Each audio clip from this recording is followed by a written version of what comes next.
My people, it's a beautiful day. You have no idea. Look at this.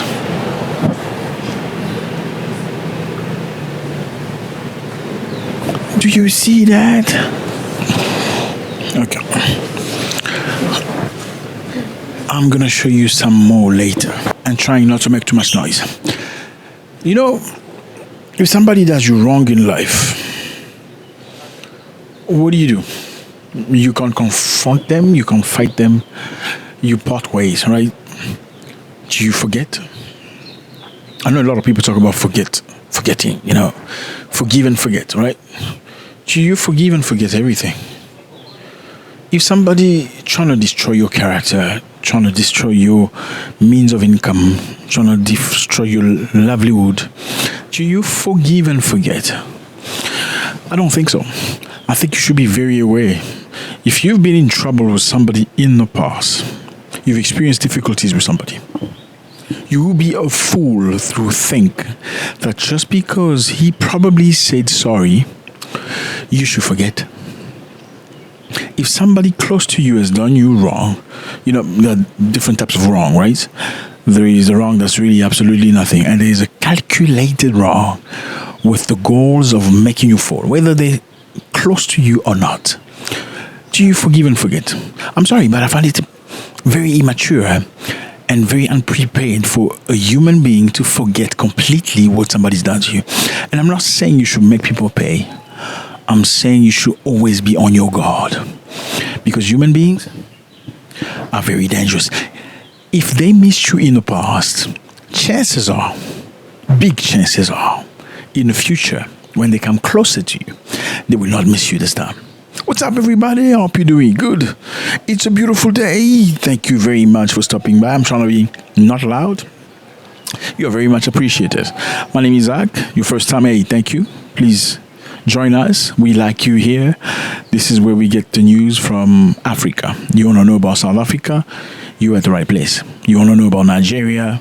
You're at the right place. Rwanda, Uganda, Kenya, Tanzania, Namibia, Malawi, Zambia, Zimbabwe, you name it, Botswana, you're at the right place. Okay, so please feel free to join us. I appreciate you. I'm sure if you watch this video till the end, we're probably going to love each other. Okay, so today we're going to talk about something very interesting. We are at these places, okay? These three countries, Mali, Burkina Faso, and Niger. Something very interesting has happened.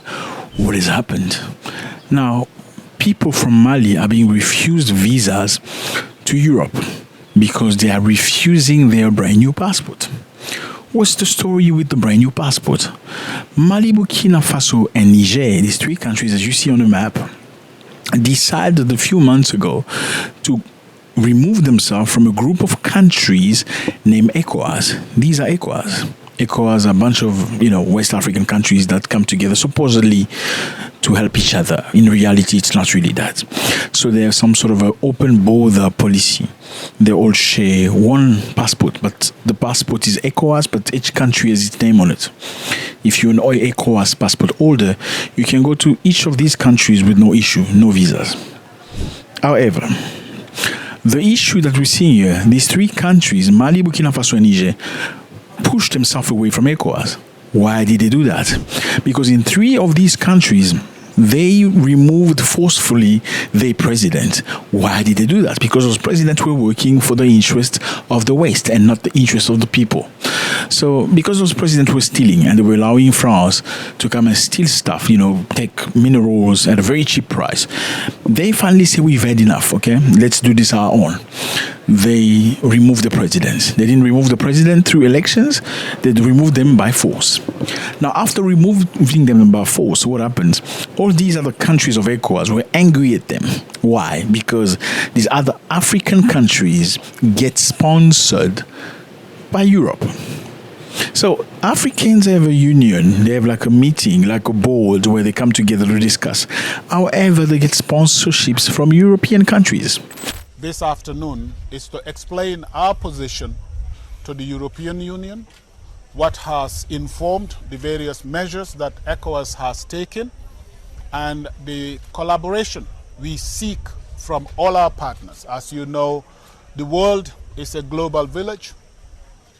One event in a particular place affects the whole world. So that is why we find it important to come to Spain to talk to our partners from the European Union so that they understand what we are doing and give us the support that they are able to give us. Now, my question is, if you get sponsorship from a European country, your faithfulness, your loyalty will lie with your people or the people that give you money? You got the answer. Now, Europe doesn't want Mali, Burkina Faso, and Niger to be free, or at least not with this brand new president. Why? Because with the older president, they could have taken access into minerals and many other sites without issues. They could take as much gold, as much uranium, as much whatever, as much as they like. But with the brand new president, the three of them are soldiers, as you can see, they came for the people. Therefore, disabling European countries, especially France, from taking goods as they used to. Now, when these three countries pulled away, these other countries from ECOWAS, these African countries, block their borders. How? As you can see, these three countries are inland countries, inlocked countries, meaning they don't have the sea at the border. They have no sea. And why is the sea important? The sea is very important for business, for commerce, for exchange. Let's say you want to import things from India, okay? You can do it two ways, either by air. Let's say you want to import cars or meals or whatever. You can do it by air using an airplane. But the issue with an airplane is, number one, it's expensive. Number two, it's very limited in terms of things you can bring in. Or you can use it by the sea. If you do the sea, you're going to be importing things through ships. You can use containers, but with containers you can bring much more things. That's why the sea is important. Now, these countries have no border. Look at them. They don't have a border to the sea. They need to go through these other ECOWAS countries.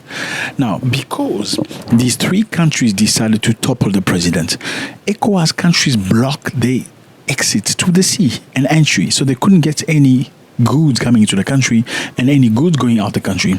They blocked medicines, they blocked food, they blocked industry. The goal was simple. Let's try to asphyxiate these three countries so that the people come in the street and the people force them off power. That's what they expected. They started with Mali.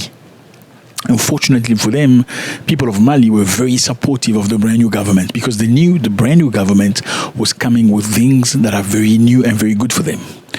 Now, later on, these three countries said, because you're doing this to us, we are not happy with you. And the ECOWAS countries say, you know what, these people are being very stubborn. How about we go and beat them up? That was after Niger. This is Niger. In Niger, there was the new government came.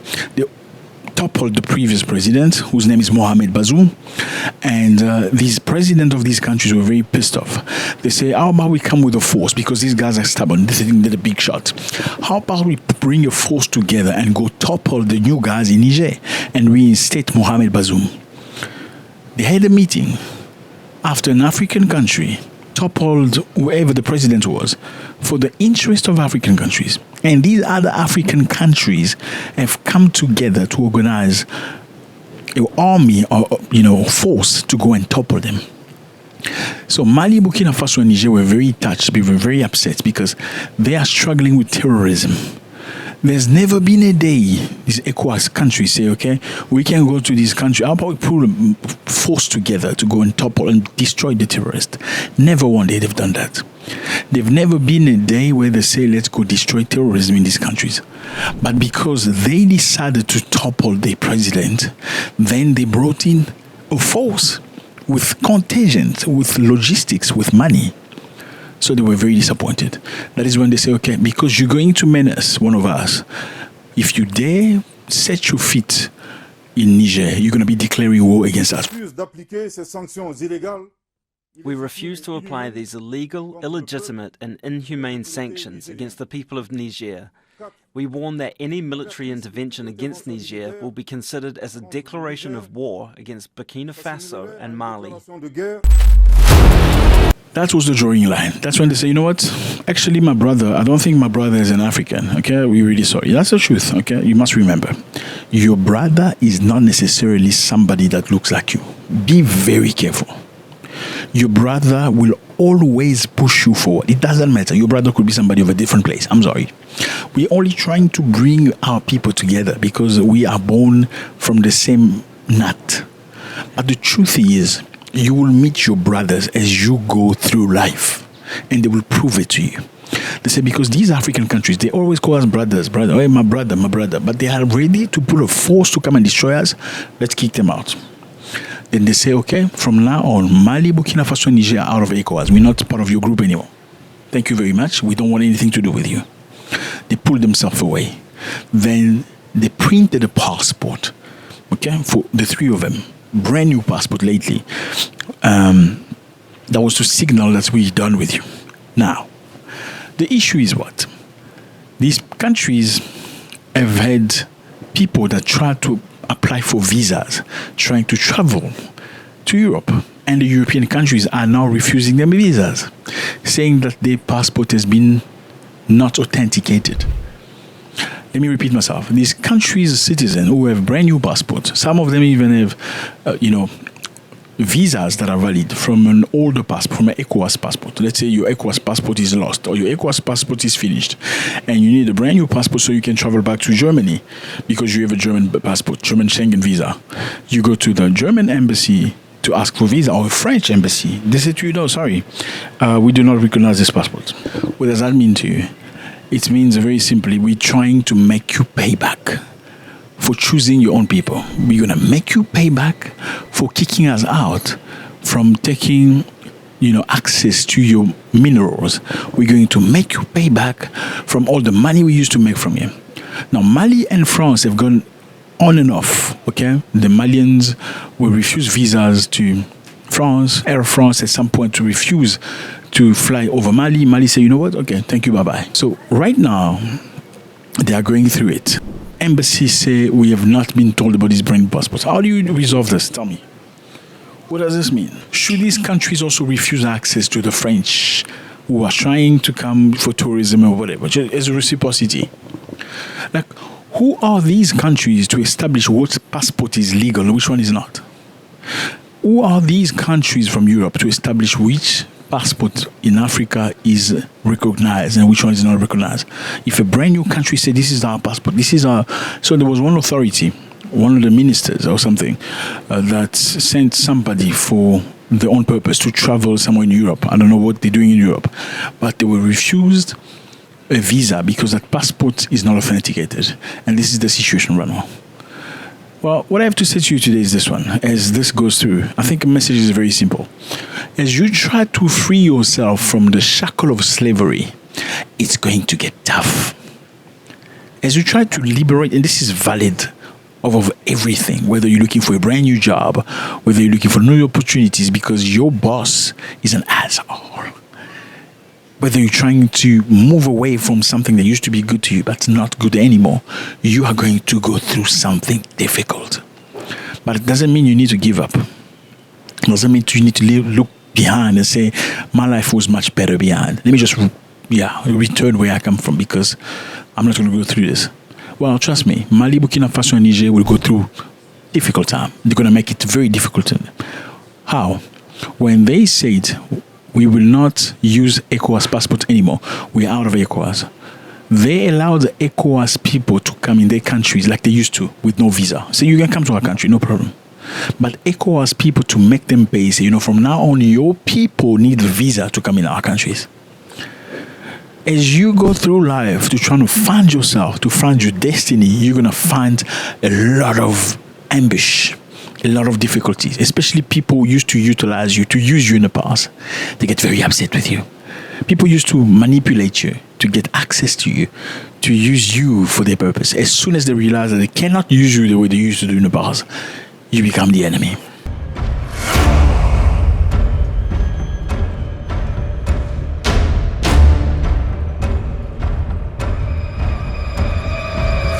Now, in South Africa, Afrikaners came down the streets. These are Afrikaners, white South Africans, went to the American embassy to go and support Donald Trump's ideas, saying, yes, we are persecuted. Remember, Donald Trump a while back said that he's opening the door to white South Africans who wants to immigrate, go as refugees in the United States of America because they're being subjected to racism in South Africa.